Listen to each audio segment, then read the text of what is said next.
Okay, so I think we might get going now so we can stick to time. Welcome, everybody. My name is Samantha King, and I'm the CEO of the Business Education Network, a Northern Beaches charity that's put in place to support young people to create a better future. Tonight, I also am here in the capacity as the chairperson of the Northern Beaches Youth Interagency, a network of youth service providers supporting young people across the Northern Beaches. I'll be your host this evening, and without any further ado, I'd like to introduce the Mayor of Northern Beaches Council, Mr. Michael Regan, to provide the official opening for the evening. Hey, Sam, thank you very much for inviting me along.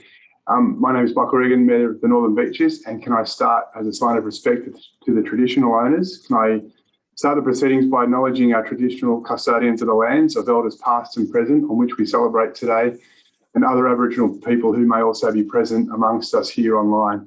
I'd like to express my gratitude that we share this land today and my sorrow for the cost of that sharing. I do hope that in the spirit of reconciliation, we can move forward to a place of justice, of healing and partnership as we walk very gently on this land together.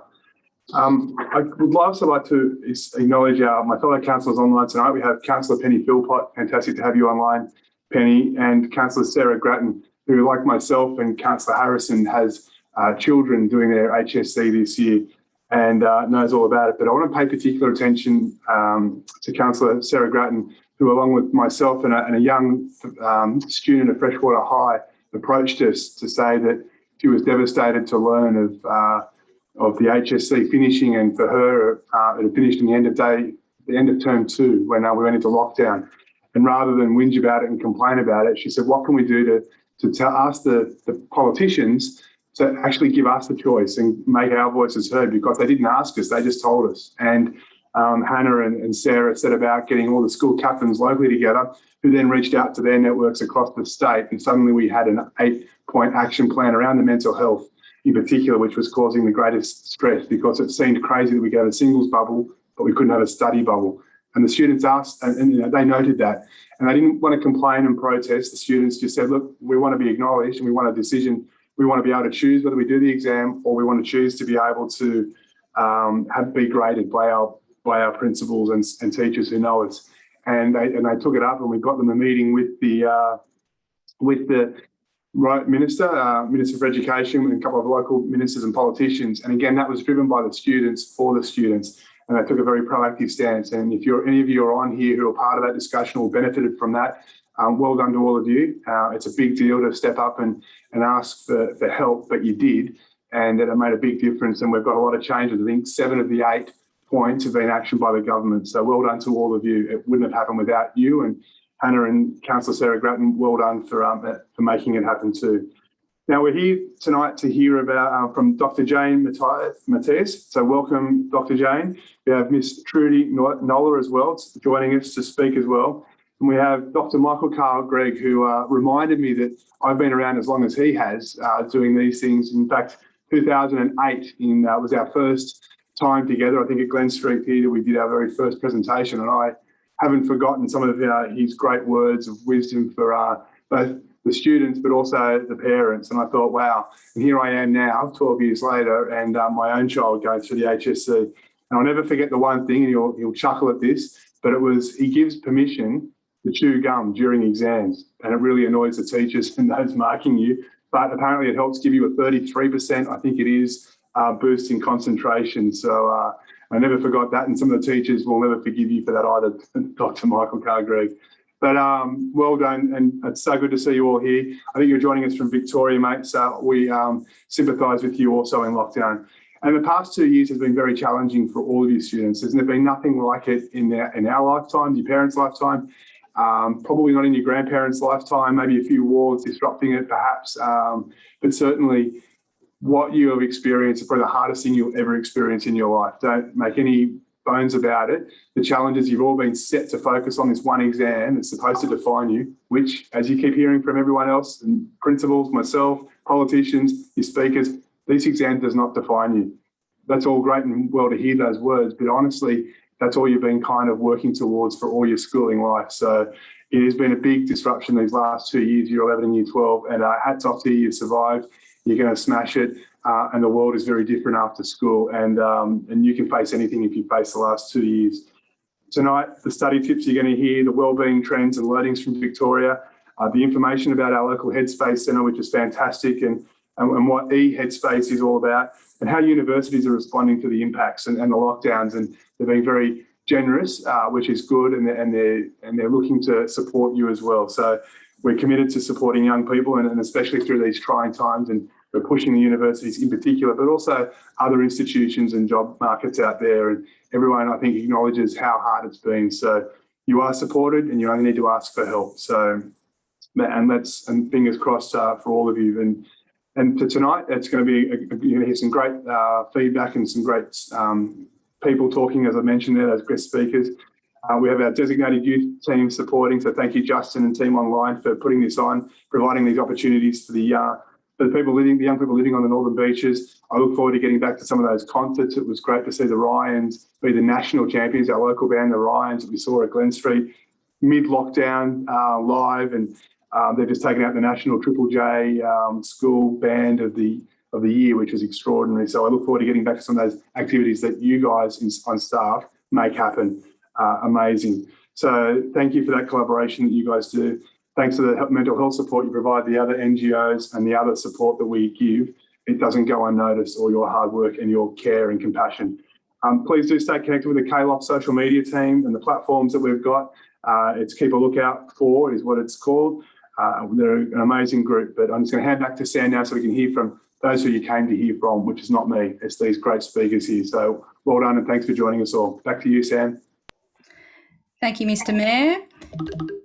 I would just like to cover a couple of housekeeping issues before we get going. So we do encourage you to ask some questions, but for the presentations today, we will be going through each of our panelists in their presentations, and we will be consolidating all the questions at the end.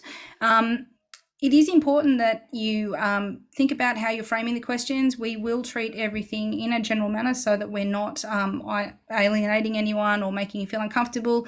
And we are planning to circulate a recording of this webinar. So if you feel that the information is valuable, which I guarantee it will be, being able to reflect on that and also share it to those who weren't able to join. For me, as the chair of the Northern Beaches Youth Interagency, it's a great privilege to be a part of this collaboration. Given the constraints of COVID, what it's placed on all of us, not just young people, we've reflected on what that impact must feel like for young people, and that is what has driven us to actually be motivated to come together to provide this webinar. Like all things over time, your resilience and your ability to cope diminishes. And the simple things like, as the Mayor spoke about, being able just to simply connect with friends becomes a luxury.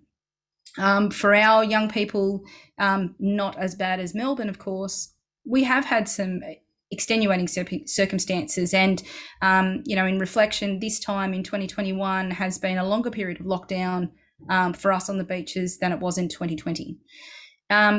Through the collaboration with Northern Beaches Council, the BEN, my organisation, and the Youth Interagency, we've been able to bring together these excellent and specialist speakers to provide insight, tools, and more importantly, just the reassurance that there is the support there if you need it.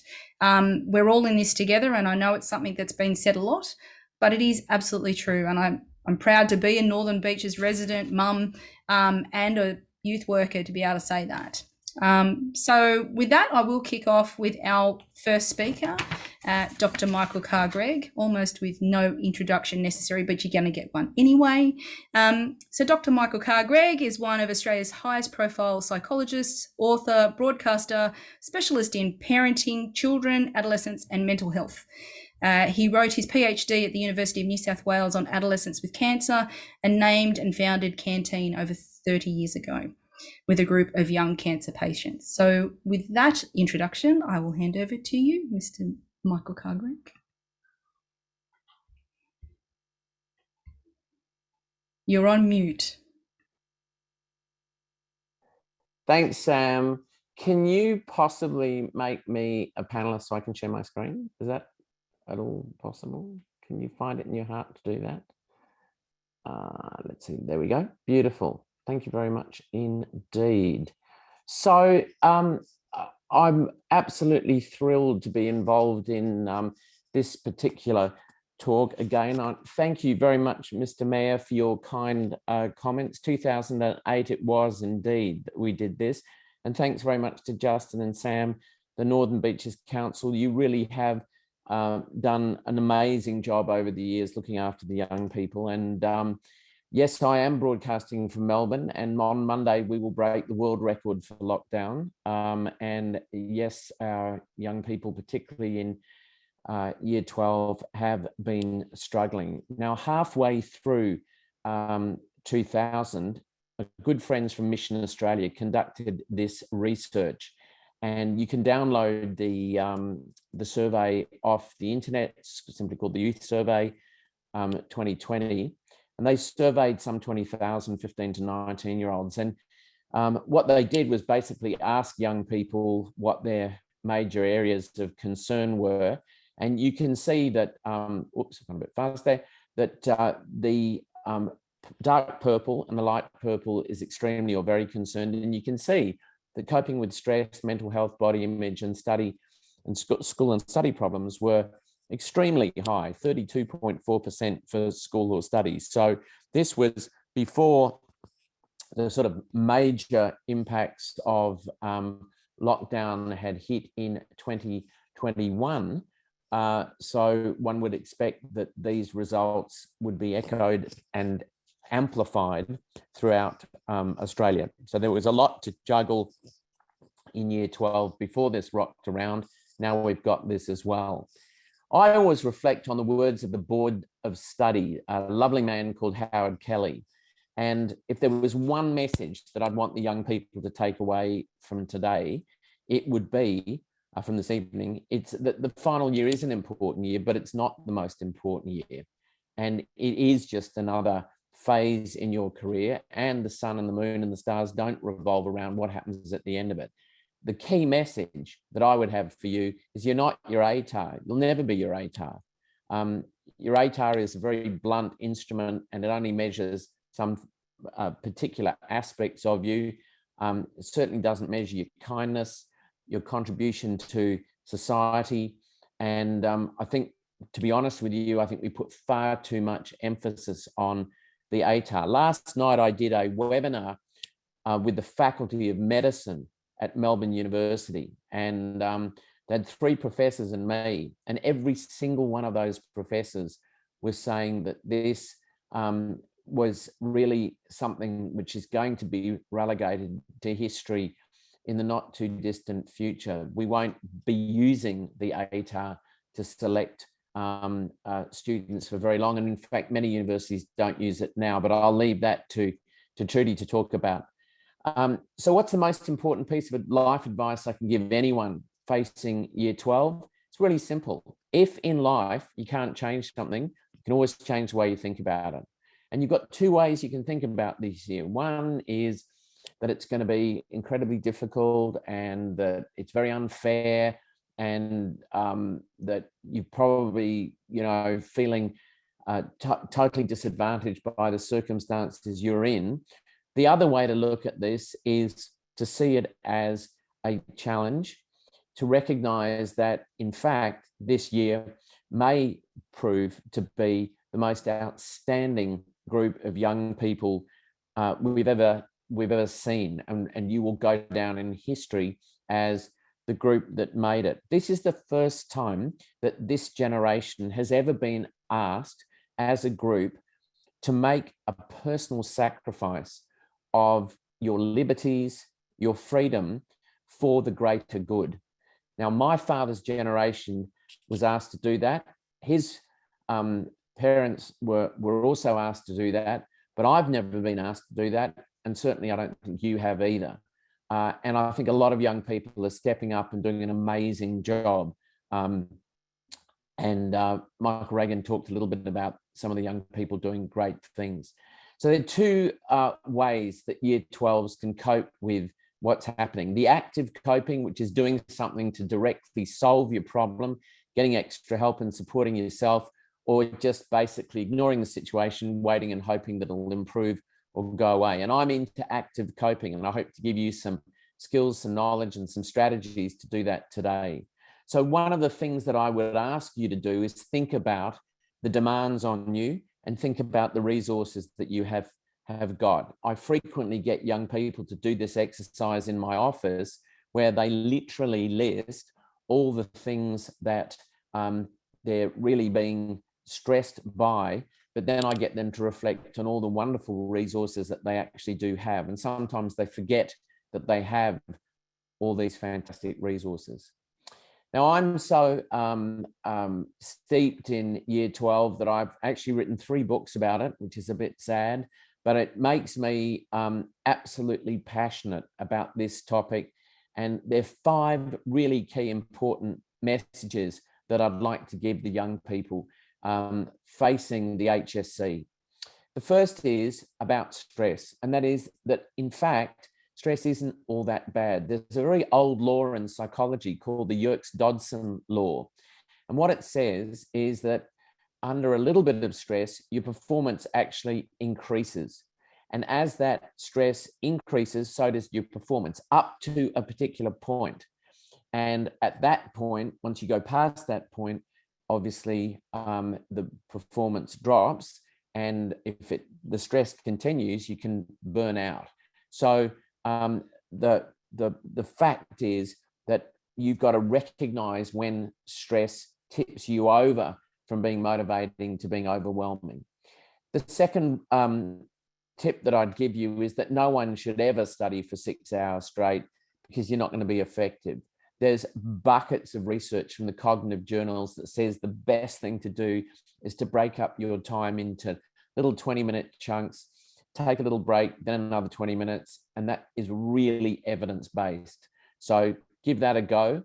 The other thing is called the production effect. Now, McLeod and colleagues wrote an article way back in 2010 that actually showed one of the best ways to really remember and learn is to talk out loud about what you're learning. In fact, one of the most effective ways of remembering anything is to actually teach it to another person.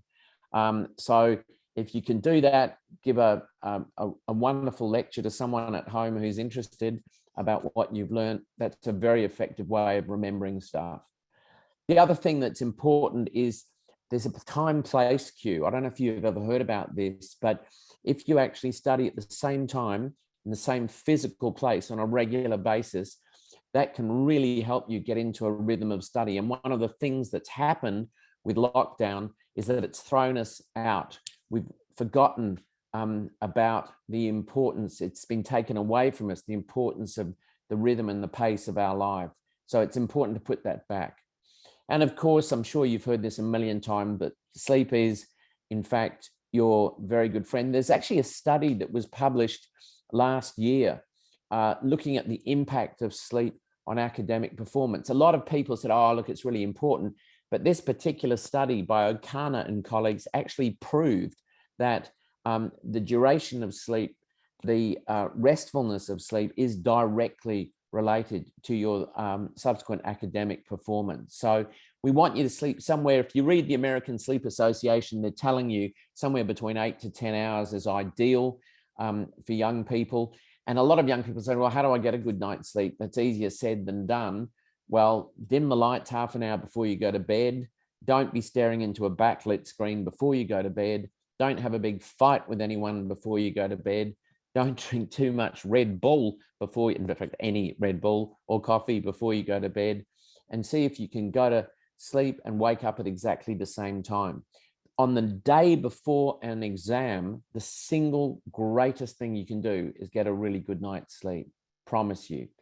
Your brain will work really well if it's drug-free, if it's fed, if it's hydrated, rested, and exercised.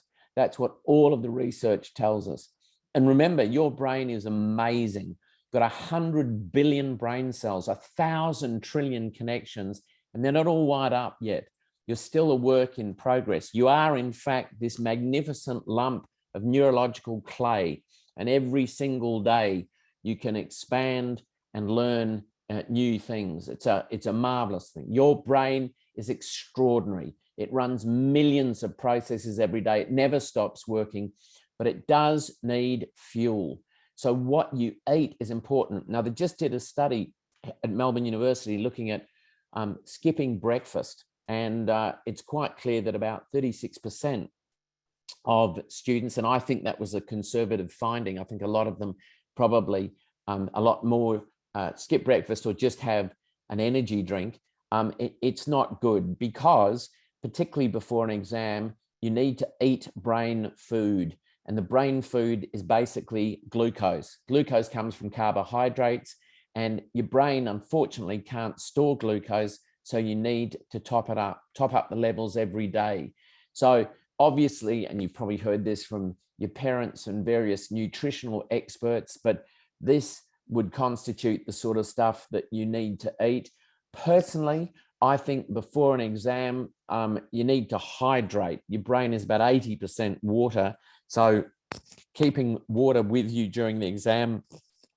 Don't know the New South Wales Board of Studies rule on water. I think you're probably allowed to have some water with you. Very, very important. There was an article in the paper just yesterday which looked at what happens when you skip breakfast.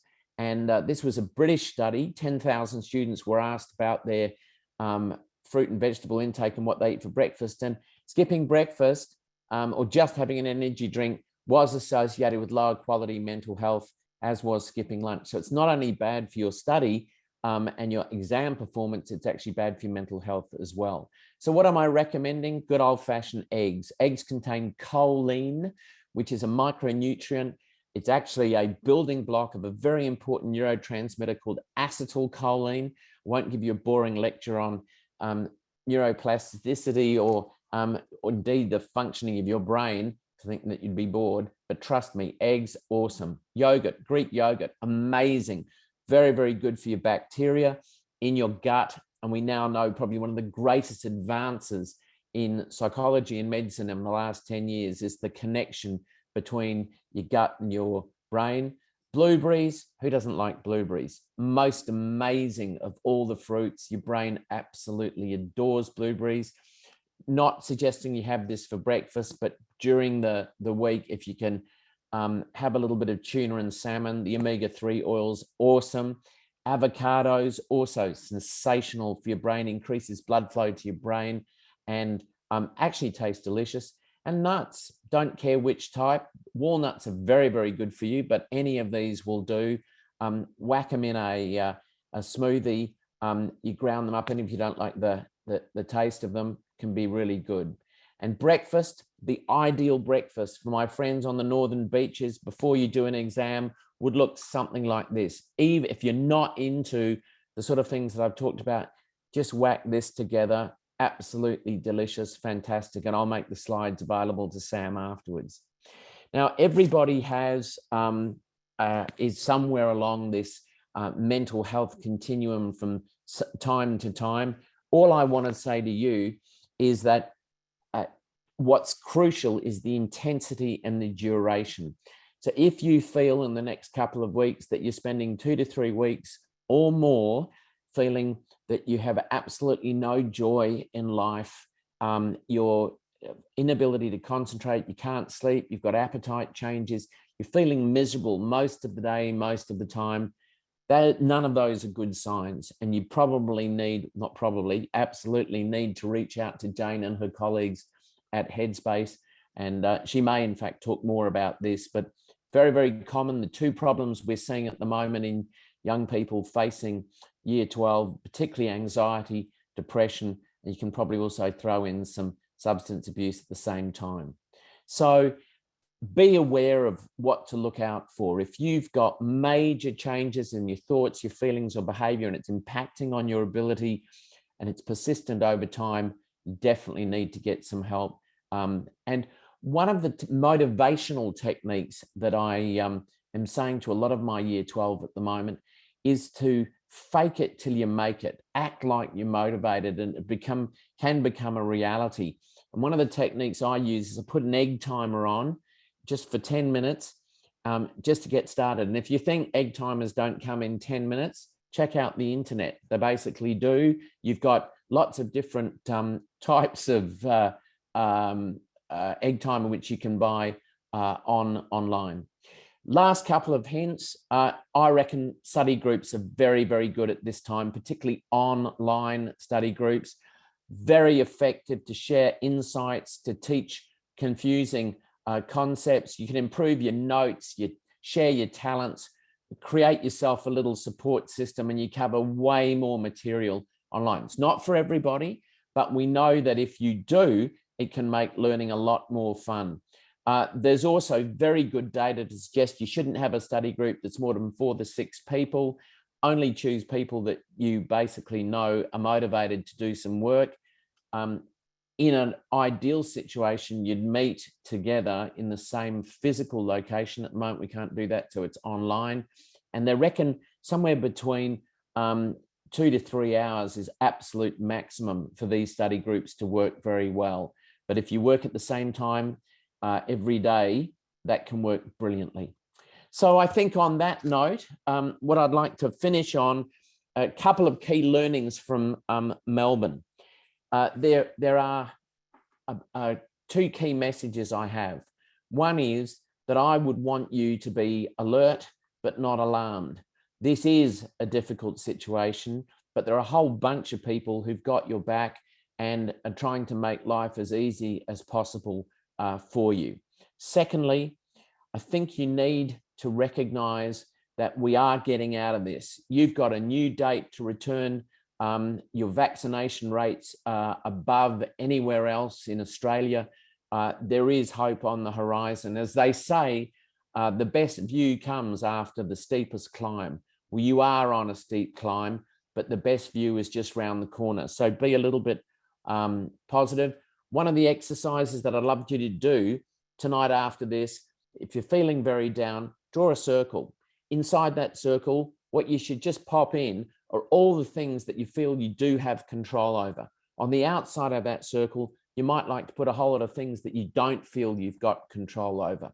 Whatever's outside that circle, let it go. After 30 years of working with young people, I can promise you there are some things in life which are so heavy, you just need to let them go. 3 apps that will help you this last time, if you're into apps, and I am, Reach Out Breathe. Brilliant app which uses the camera on your phone, pick up your heartbeat, teach you to slow your breathing down. Very, very important at this time. De-escalate your nervous system with Smiling Mind. Marvelous little mindfulness meditation app. And it's not an app, it's a service, and it's called Headspace, and it's awesome. And I'm quite sure Jane will talk about it. And on that note, Sam, I'll shut up. Thanks. Thank you, Michael. I appreciate that. And I will now like to introduce Dr. Jane Matteis. So we're very lucky to have Jane here with us this evening. Jane is a registered clinical psychologist and a member of the Australian Psychological Society. She's also worked extensively with children, adolescents and their families with psychological difficulties, including anxiety, depression, trauma, emotional regulation and behavioural problems. Jane is the clinical lead at Headspace Brookvale. For those who don't know where that is, it's based out of Brookvale near the mall. And she continues to work with young people for greater community mental health outcomes. So without further ado, thank you very much, Dr. Jane Matteis. Thanks, Sam. Welcome, everybody, and thank you for your time tonight. Thank you also to Northern Beaches Council and all the panellists for coming together to help support young people today. As Sam said, I am the clinical lead at Headspace in Brookvale, and I'm going to talk you through, today I'm going to talk you through our service and our role in the community, how you can refer young people to Headspace and the process of getting support. I will talk about Headspace, and I'll also talk a little bit about other supports for young people and families that are out there. Thanks, Sam. If you could change the slide. Next one. Thank you. Okay, Headspace and our role in the community. Next one, Sam. Okay, so Headspace is Australia's national youth mental health initiative. It was created in 2006 in recognition that the existing health system needed to be much more accessible and effective for young people with mental health concerns. Headspace provides tailored and holistic mental health support to young people aged 12 to 25 years. Its focus is on early intervention and prevention, thus providing support at a crucial time in young people's lives to help them get back on track and strengthen their ability to manage their mental health in the future.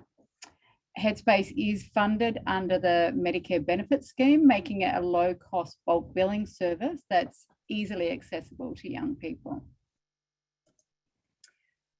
Headspace welcomes all young people, irrespective of ethnicity, lifestyle choice, faith, sexual orientation, and gender identity. Headspace has 4 core streams that we focus on, the first being mental health.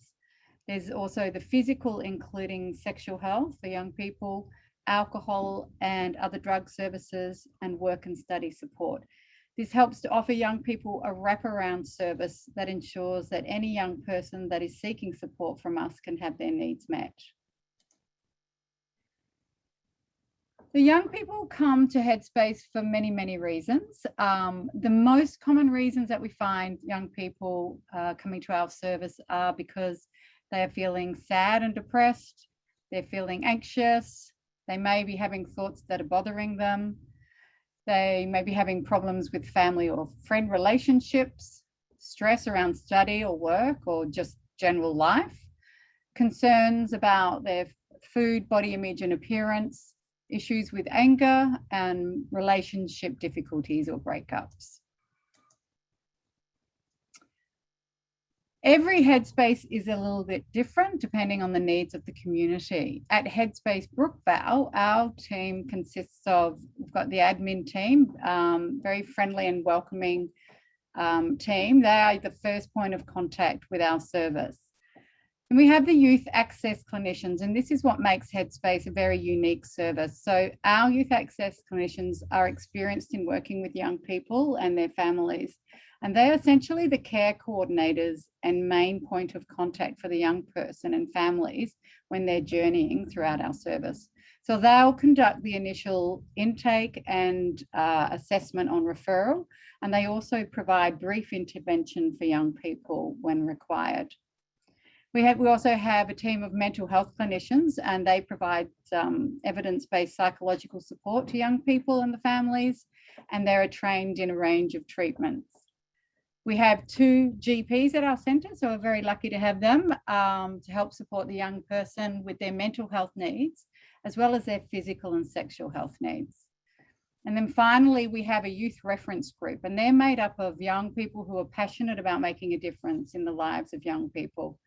They hail from the Northern Beaches, and many of them have experienced their own struggles with mental health and overcome them to become advocates of youth mental health. They essentially help to guide our service, making sure that any new initiatives that we bring in will make a positive difference to the lives of young people.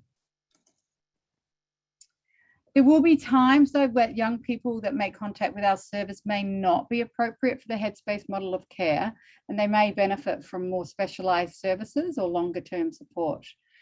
Headspace operates using a no wrong door policy, which means that no young person will be turned away without being supported to access other services inside or outside of the Headspace Centre. And our clinicians work really hard to link young people and families up to the right service.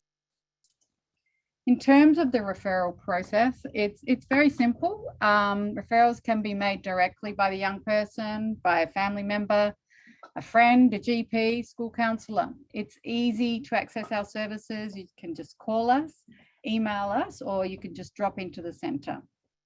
Admin will take your details, and a youth access clinician will make contact for an initial intake call. Following this, if the young person is referred within our service, then an appointment will be made with the youth access clinician to do a psychosocial assessment so we can get a good understanding of the young person and their needs. And then they'll then be referred to a mental health clinician for support. If we're not the most appropriate service for the young person, then the youth access clinician will assist in the referral to more appropriate services. The young person can also access our GPs to obtain a mental health care plan or for any other physical or their sexual health needs. So we are located very centrally at Warringah Mall, opposite Bunnings. Access is very easy with the B-Line bus. We are open Monday to Saturdays and late on Tuesday evenings. And during the other days, we're open to 6 p.m. Okay, so I'm going to spend some time now talking about a really valuable service provided by Headspace called eHeadspace. So eHeadspace is our national online and phone support service, and it's staffed by experienced youth mental health professionals. eHeadspace provides 12 to 25-year-olds and their family and friends a safe, secure, and anonymous place to talk to a professional whenever they need, wherever they are. And since it started in 2011, it's grown in popularity with young people across the country. eHeadspace is free. However, normal charges apply from calls to 1-800 number from a mobile phone. So if someone is calling from a mobile, they can let the Headspace clinician know and they can call them back. eHeadspace offers two services. The first is the group chat. Group chats allow young people to connect with other people like themselves, and the chat is led by a Headspace professional, and they explore a range of helpful topics such as managing exam stress, suicidal thoughts, what do they mean, sex, when it is not what you expected, and other topics. Group chats run for approximately 1 hour and are hosted by mental health professionals and members of the Headspace Youth National Reference Group and Family and Friends Reference Group. Anyone can view a group chat, either live or the transcript. In order to participate, you just need to create a group chat profile. And if you want to participate in a group chat, but you want to be anonymous, you can select this option once you've logged in. Young people can also access one-on-one support via eHeadspace. They can connect by calling, chatting online, or by sending an email. And this is open 9 a.m. to 1 a.m. Melbourne time, 7 days a week for a one-on-one chat. And it's confidential and it's a free and safe space to talk about what's going on for you. eHeadspace also has your own space where young people can collect and manage resources in their eHeadspace account to build their own personalised mental health toolkit. As one of its 4 core streams as well, Headspace provides a work and study programs to help support 15 to 25-year-olds to plan a career, find employment, or work towards further education in a highly accessible, confidential, and youth-friendly environment. Headspace work and study programs provide free, expert, and tailored support. They help find options that work for the young person and provide one-on-one support via web chat, video, email, or phone. And they can help with things such as job search skills and job applications, resume and cover letter preparation, career planning, study and enrolment support, support transitioning from school to work or further study, navigating Centrelink or other government support options, or balancing your mental health and wellbeing with work or study. Headspace Work and Study exists to help support young people whose work and study activities have been impacted by mental health, especially for those young people who are not eligible for traditional employment services or who are not receiving the level of support they need from these services. They're delivered online or over the phone to ensure that all young people, wherever they live, can take part. Headspace Work and Study also provide a career mentoring service. Mentors can support young people to find, maintain, and enjoy work in an area that interests them. The service can help develop job seeking and industry specific skills and work-related confidence. All of the mentoring support happens online, so it's easy to stay in touch and connect with a mentor no matter where you live. So quite a wide range of support from Headspace. There are also a range of other services available to young people online, which I'd like to talk a bit about now. Beyond Blue is obviously a well-known service that provides information and support to help people of all ages achieve their best possible mental health. One popular online service they provide is their online discussion forum. There they have a variety of forums, including Caring for Myself and Others, for different mental health conditions such as anxiety and depression, and a forum called People Like Me, which includes one specifically for young people aged 12 to 25 years, for those that there may be sex and gender identity issues, multicultural experiences, and grief and loss. The forums are public and moderated, and they encourage members to give and receive support, sharing their stories and experiences, times of distress and in times of wellness as well. Beyond Blue also have a web chat service that helps provide information and advice about anxiety and depression, and can point young people in the right direction to seek further support, as well as identifying other services to meet their needs. Kids Helpline. Kids Helpline is Australia's only free, even from a mobile, confidential 24/7 online and phone counselling service for young people aged 5 to 25 years of age. Qualified counsellors at Kids Helpline are available via web chat, phone or email anytime and for any reason. Other online services for young people, there is the Mood Gym. This is an interactive self-help program that provides training to help users prevent and cope with mood issues such as depression. eCouch, that was developed by Australian National University, and that's an online self-help program for social anxiety. Reach Out, an online mental health service for young people and their parents. It provides self-help information, a peer support program and referral tools. And Brave by Beyond Blue, and that's an interactive online prevention and intervention program for youth anxiety. It teaches strategies to manage anxiety and worry through a program of 4 to 10 sessions. There are also many apps on the market as well to help support mental health, and some of the more popular ones, some which Michael just mentioned. Smiling Mind is a wonderful app. It's a free mindfulness app to help practice daily meditation. Breathe, which helps to promote relaxation and mindfulness. Worry Time is a great one that helps you to manage your worry by setting a specific time to worry, which subsequently interrupts the repetitive thinking associated with excessive worry. And there's the Headspace meditation app as well. Of course, if a young person is experiencing a crisis, support is available via telephone through Lifeline and Kids Helpline. There's also the New South Wales Mental Health Line and Emergency Service, also provide immediate support if there's an emergency whereby someone's at immediate risk of harming themselves or others.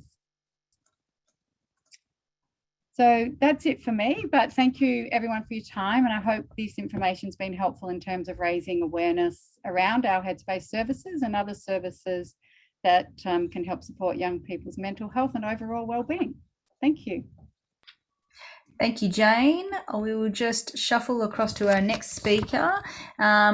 We have with us this evening Trudy Noller from UAC. So for those of you who don't know, UAC is the University Admissions Centre. We're just going to do a bit of a swap for presentations, Trudy.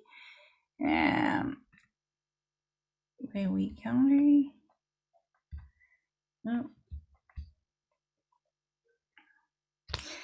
Oh.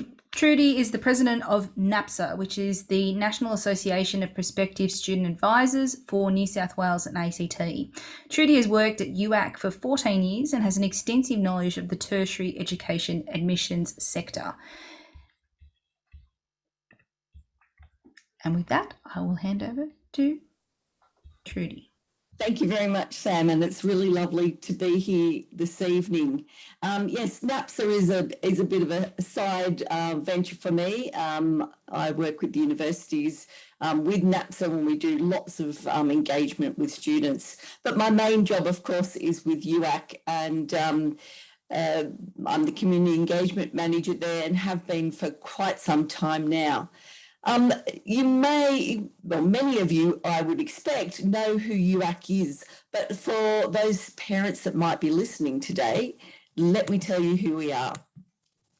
So UAC is, of course, a not-for-profit organisation. We look after applications for university entry to 28 different institutions in New South Wales and, of course, the ACT. We also look after some universities on our borders. We also look after some universities such as Charles Darwin, who are in Darwin, just in case you want to go there. So we do a lot in that space in terms of higher education. We also look after applications for our access schemes, and I'm going to talk about a couple of those this evening, which are quite relevant to this group, especially in terms of special consideration for disadvantage. We also calculate the ATAR for our universities, for all New South Wales HSC students. Now, we were talking ATAR before, and I know Michael was saying, that one day we'll get rid of it. Maybe one day, but it has been around in some shape or form for about 50 years, which is an interesting thing. And of course, our universities have used the ATAR plus other factors for many, many, many years. It's just that over the past few years, of course, it's been highlighted for whatever reason. The press tends to highlight a lot of these things going in and out of fashion. But anyway, just want to say a couple of things about the ATAR. Firstly, it is just a rank, okay? It tells us where you're positioned with everybody else in the state for the sole purpose of university entry. When I say for the sole purpose of university entry, it's because that is all it's for. It's not a number that will define you for the rest of your life as a student. It just tells us that at the end of year 12, where you're sitting. It's about your overall academic achievement in the HSC. However, one thing I do want to say is that remember at the end of the day, when you finish your exams or when you're going into your exams, think about, what is it that you want to get out of those exams? What kind of marks do you want to get? Because at the end of the day, at the end of year 12, the qualification that you are gaining is your HSC, not the ATAR. Okay, the ATAR is like a byproduct. Okay, for, as I said, the sole purpose of uni entry. So what we want you to be doing is concentrating on those exams and getting the best marks you possibly can, even after such a terrible year. So let me go into talking about the application process, because we don't really need to focus on the ATAR stage. The application process, of course, opened up in April, and it is an online process, and hopefully you have done that, because today, the 30th of September, is what we call on-time closing. So if you haven't got that application in already, please do so before midnight tonight, because I want you to be paying the early bird fee and not the full fee. The early bird fee for applications is $70. If you apply after this evening, after midnight tonight, then you're going to be paying $200, and I really don't want that to happen. But it is an online application, and in that online application, you can list up to 5 different preferences at any one time. So, you might be thinking, well, I'm not really sure what I really want at the moment. And that's absolutely okay. You've got plenty of time to decide. But as I stress, make sure you have your application in by tonight, so that you don't have to pay the full fee. Even if you're not quite sure what course, just put one on there, and then you can change your preferences around as many times as you like throughout the whole process.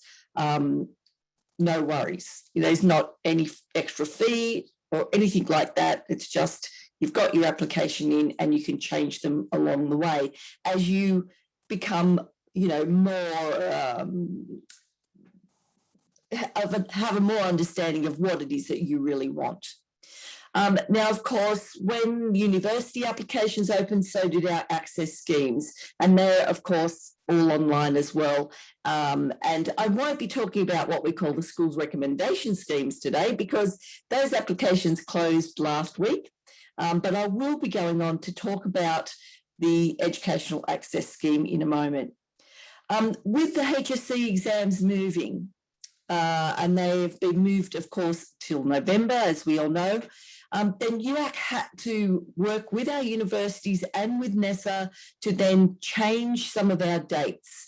And the reason why we had to change some of our dates is because the ATAR won't be released till later on in January, where it is usually released in December. So here are a couple of our dates. As I said, on time or early bird close is tonight at 11:59 p.m.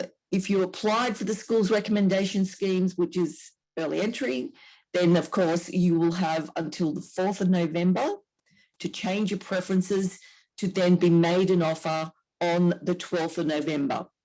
Now, there are a couple of other offer rounds between that 12th of November and the offer round on the 26th of January. And for those offer rounds, they will still be based around early entry, so schools recommendation scheme. And you can check the UAC website for those dates.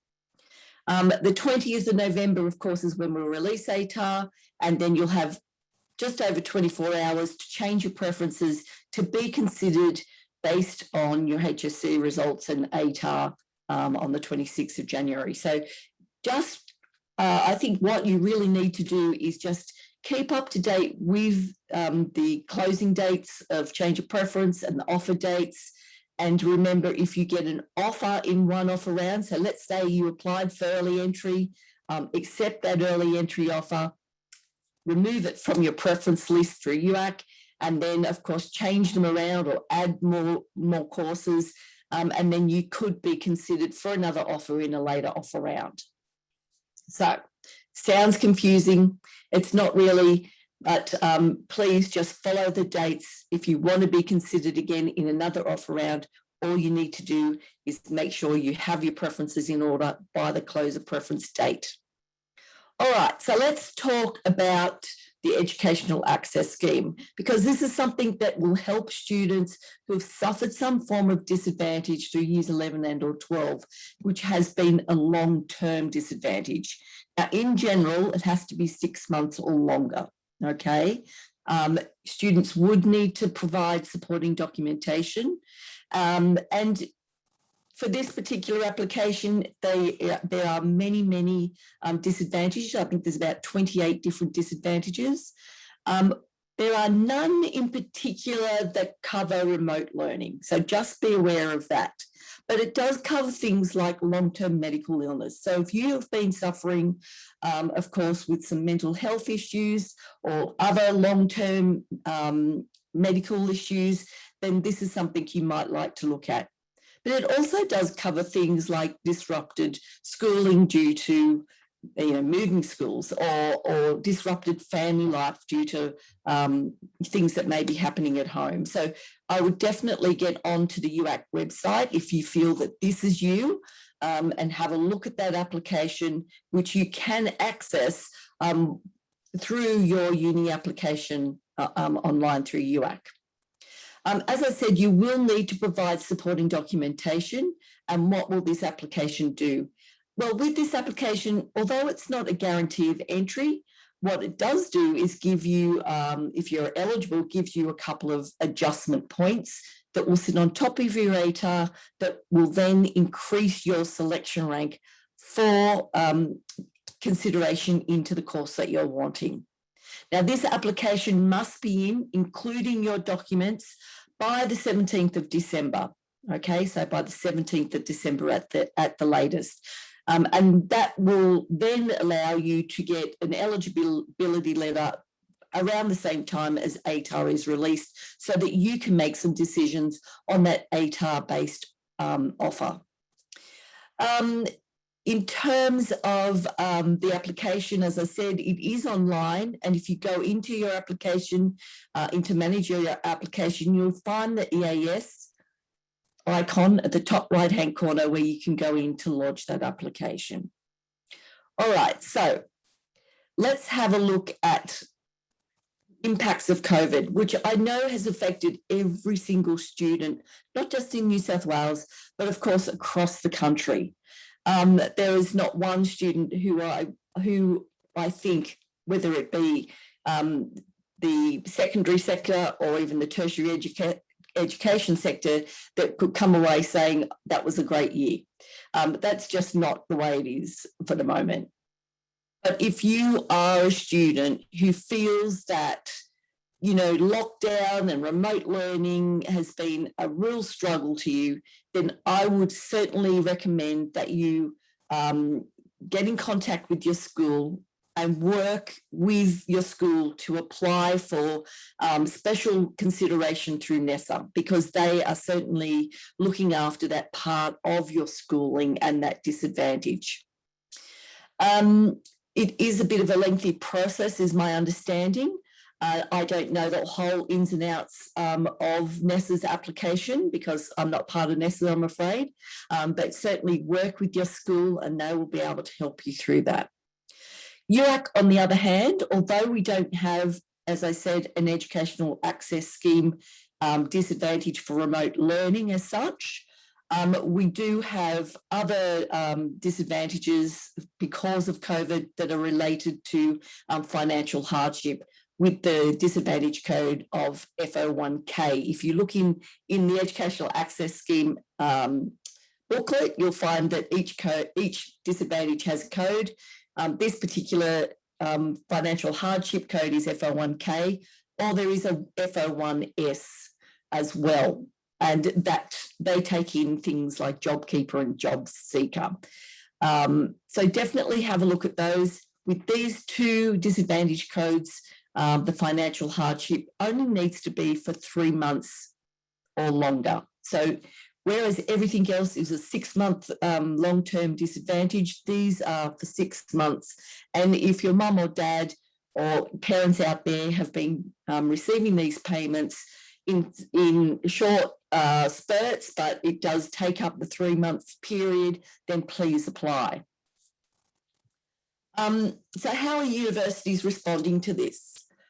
As I said, we have the additional circumstances that you can apply for under the financial hardship, with F01K taking in payments for JobKeeper, JobSaver, the COVID disadvantage payments, and of course the pandemic leave disaster payments, where if you've had to take leave because of the care of someone in your household with COVID, then certainly apply.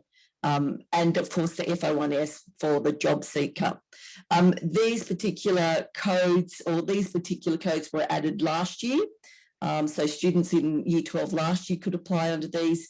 Your students or the students for this year can certainly still apply under these codes, even if it was happening last year and not this year. And of course, if you're listening in with students in Year 11 going into Year 12, and this has been happening within your household, then they will be able to apply next year as well. So that's one way of this universities helping to ease some of that pain. Because those adjustment points, if made eligible, would certainly come into consideration when you're looking at entry. Other responses are that some institutions are increasing adjustment points.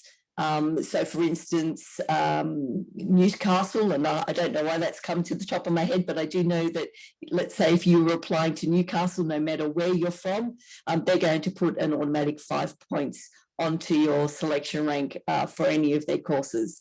So there are a few universities that are doing this. So that's a great thing. Other responses are that there are increased number of early entry schemes. So the early entry schemes, of course, for most institutions, look at Year 11 results, like the school's recommendation scheme. They also look after or look at questionnaires. They also look at things like extracurricular, and also look at things like schools recommendation. So there's a number of factors involved in early entry schemes. There are still a few open that are direct applications to universities, and I would certainly have a look at each university that you are considering to see if their early entry scheme is still open if you've not already applied. So that's a way of universities responding to that in terms of university entry. And of course, you know, I think one positive, if we want to look at a positive outcome for this year, that is that, you know, you'll be really, really, really well prepared university students, because, you know, a lot of study in universities are self-guided, and a lot of it can be done all online. So, you know, there's a positive, but, you know, that's me trying to help boost your spirits, I think. But our universities are responding by giving additional points that will certainly help with your entry or your selection rank for the particular courses you're interested in. So, recommendations for HSC students. I have lots of them. I've always got lots of them, but one of them is, please, if you haven't applied, please apply by midnight tonight, so that you don't have to pay that higher fee. Apply for EAS. If you feel that you've been disadvantaged by some, you know, by some of the, you know, your circumstances, please apply. Please apply earlier rather than later. Don't wait till December. By then, school's just about on holidays or will be on holidays, and you know, you may need some support from your school in the terms of getting an educational impact statement from them. And I really want you to, of course, get the best out of that application, and they are best placed to help you. Make sure that, of course, you open up your options, explore all your course possibilities. That's a really good one. It's been difficult because all of our open days, of course, have been online, and you know, it's always good to go and have a visit to these universities to see really what's on offer for you. But my suggestion would be, you know, is to explore all your course possibilities, especially your backup plan. So at the end of the day, let's say you don't get made an offer to your dream course. What else are you going to do? A lot of people will say, but I don't want a backup plan. But my suggestion is get that backup plan, because at the end of the day, once you're in university, especially if you're at the university that you really want, but maybe not the course you want, you can do some internal transfers later on. Okay, so just be aware, you know, when you get into uni, it's not like school. You're not at school in the same school for 6 years usually, or whatever.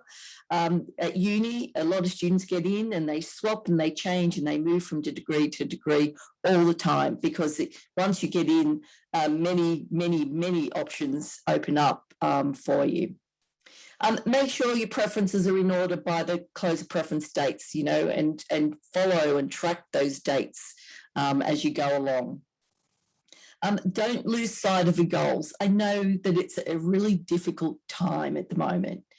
There's so many things going on, and you feel like you might be, you know, trapped in your bedroom because that's where we've mainly all been working.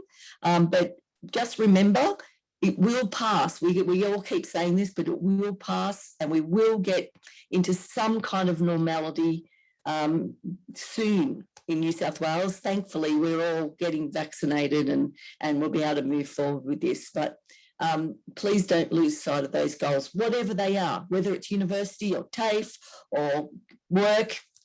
You know, that's truly up to you. The world will be your oyster. And of course, remember the ATAR is only one pathway into university. So if you're really looking at uni and you know, it all falls apart at the end of the day, don't panic. There's lots and lots of different pathways into universities. And as I said before, many universities are giving lots of early entry offers this year to combat this lockdown period. So I'm sure that everything will work just in your favour. Let's just say that, so that all students get to where they need to be. All right, I think that's about it from me. One other tip would be, please follow our social media. We are always posting things about what's happening next, and it's a really good way to keep in contact. If you use Instagram or Facebook, you can always DM us and any question, and we'll answer you as quickly as we possibly can. Thanks for that, Sam. I'll pass back to you, and thank you very much for having me tonight. Thanks so much, Trudy. We're running well for time tonight. We've got a few questions though for our panelists. So while I have got you still, Trudy, I think we might start with one for you. There's a question here that says, have universities interstate agreed to wait for the New South Wales ATAR results, or are we going to be disadvantaged by the late result announcements? I'm going to say it's a bit of a tough one. It's not a bit of a tough one. Universities statewide, in every state, they know how many students are applying to them. And yes, this year our results are going to be a lot later. I am expecting a statement to come out from what we call ACTAC, which is all the State Admissions Centre will be putting out a joint statement very soon. We are trying to work together to make sure that no student is disadvantaged because of the late results this year. I can't imagine any university leaving behind any student, but please wait for the statement, because I can't actually say you won't get in there. I'm expecting you will, because every single year New South Wales students gets their offers before anywhere else. So I can only imagine that will happen for us as well, students going into state. Fantastic. Thank you, Trudy. We have one here for Michael Carr-Gregg. So thank you so much for your presentation. What would you say your top 3 tips for students a couple of days before the HSC look like? Well, I've already said the sleep thing, that's absolutely crucial. So make sure you get a good night's sleep. Stay away from stress heads. I think that's really important, because then, look, I can see Jane nodding. They're not going to help you. And thirdly, make sure that you have got a reasonably good diet leading up to it. You just need to make sure that your brain and don't forget the hydration, very important. So sleep, diet, exercise, top 3 things. Fantastic. Thank you, Michael. We did have a question that was put forward that did get answered, but I will speak to it. It was, are students able to access Headspace services if they don't have a Medicare card, i.e. they're temporary residents or international students? So, Jane, did you want to expand on that? So that... Yeah, it's a good question, actually. Whilst Headspace is funded under Medicare, we do have some clinicians at our centre that are funded by our lead agency, which is New Horizons, so they can access the service if they don't have Medicare. Fantastic, thank you. We have another one for you, Trudy. So do early acceptance offers have to be echoed in the UAC preferences, or are these different? Okay, so if you are a student who has applied direct the universities for early entry, those preferences do not need to be in the UAC application, okay? Because if you put them in both, they'll cancel each other out. So if you're applied direct, don't put that preference on the UAC application. However, if you apply direct and don't get made an offer to that course that you want, you can then put that preference on your UAC application so that you can be considered later on down the track once ATAR is released. Fantastic, thank you so much. A question again for Headspace. So Headspace targets early intervention stages of mental health in young people, But can you give us an example of some signs and some symptoms to look out for as parents and family or friends? Yeah, sure.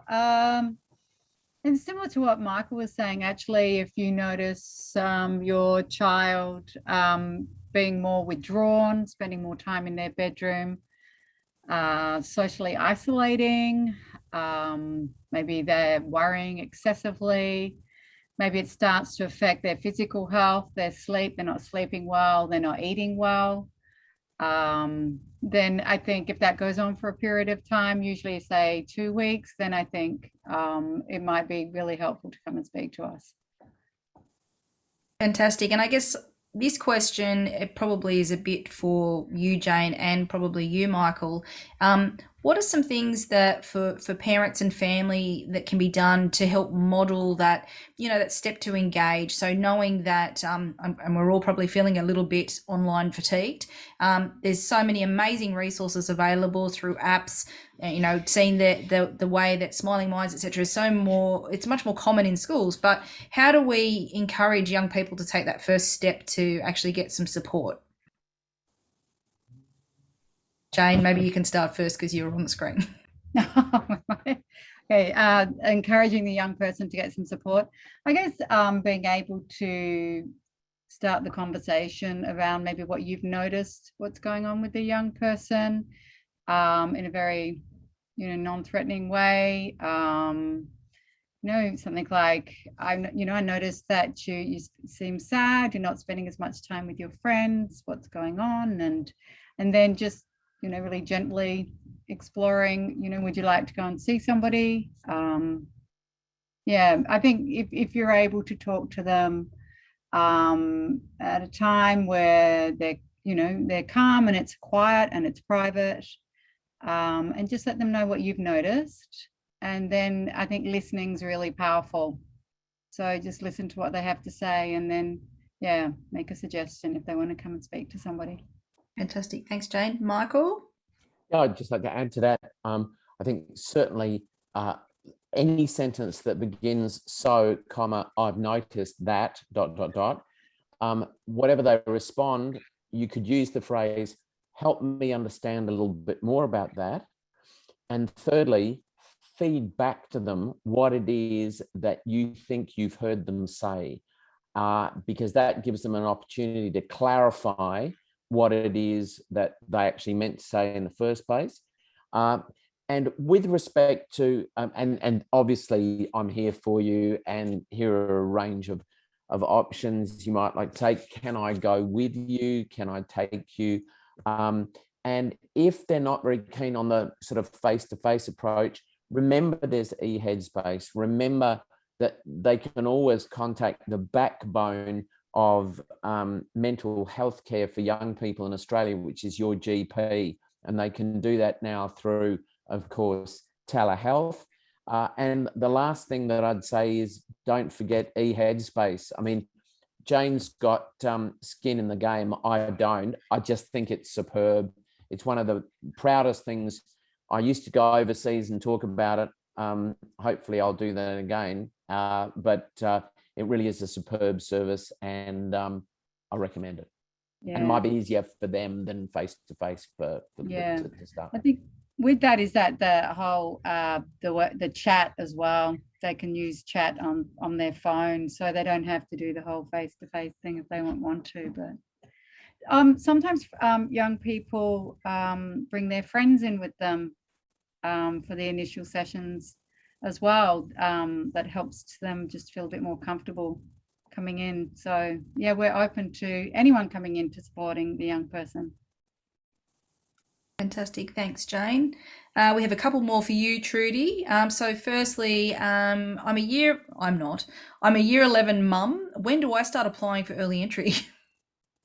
That won't happen until next year. So for schools recommendation scheme, it opens the same time as uni applications, which is around the 1st of April. And many of the other direct applications open a bit later than that. If you've got a son or daughter that's applying for ANU, however, then that will open up a lot earlier in the year. And usually that's in about March, I think, that opens. So not yet. Next year, you'll be fine. Slow down. Could I suggest that following the UAC socials would be a good way to keep in touch with all the dates? Absolutely. Follow the socials. And I know that I'll be putting out an email to schools next week with a nice little video that will certainly describe what will be our new Year 12 students the year ahead. So hopefully you can watch out for that video as well. Fantastic. And I think probably just to stress, a really good point that you mentioned there, Trudy, is actually being able to leverage off the schools. So if you are a parent, being able to get in contact with the school career advisor, they are a wealth of information. They get forwarded lots of updates from UAC, from unis, private colleges, TAFE, everyone. So don't be afraid to ask, I think is probably my advice, I guess, when working with schools. Another question for you, Trudy, was what if I accept an early offer, but I'm not sure I will be taking that course? Should I still put that course on my preferences? So if you've applied for early entry, you would have had to have some kind of course on the list.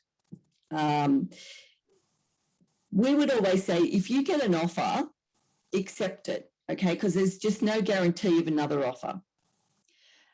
If you change your mind, however, okay, certainly change your preferences.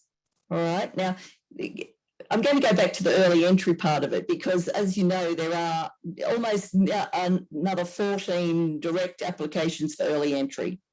So those early entry offers don't cross over with your UAC application at all in terms of, you know, if I get one at this university, will that cancel me out of the UAC ones? It's not how it works. So if you've got an early entry offer from, let's say, Macquarie's Leaders and Achievers, fantastic, you know, accept it, put it in your back pocket. You've got time to do your enrolment and so forth. But if you then, of course, change your mind and you want to be considered, you know, based on your ATAR, for a more high profile course that, you know, really is looking at ATAR, then go into your UAC application, order them differently, be considered for an offer.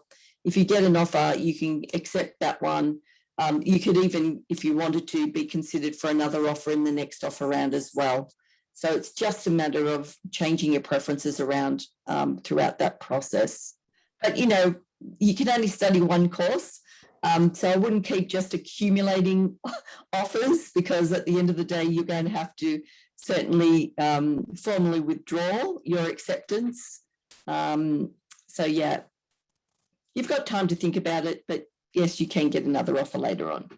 Fantastic. And the last question I think for the evening we have is, with accepting early offers, when do you have to confirm them by? Usually you only have a short period of time to accept an offer, especially if it's through the UAC centralised system. You usually only have anything up to about 10 days to accept that offer. Especially, you know,